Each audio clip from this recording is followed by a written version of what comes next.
मोहम्मद न होते तो कुछ भी न होता।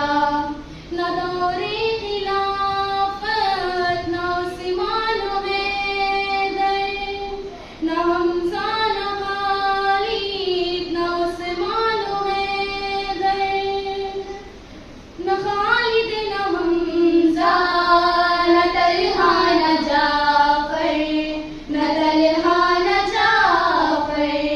मोहम्मद न होते तो कुछ भी न होता।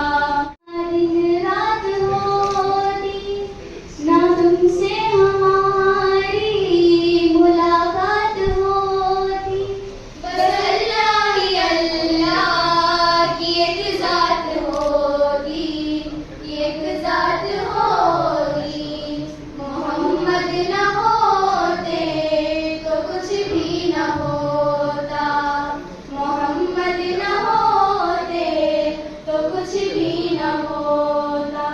न बादल में पानी का होता खजाना, न मिट्टी ग़िज़ाओं का बनती बहाना, न बारिश न खेती न सब्ज़ा न दाना, न ये आशियाना न वो आशियाना, न वो आशियाना। मोहम्मद न होते तो कुछ भी न होता। मोहम्मद न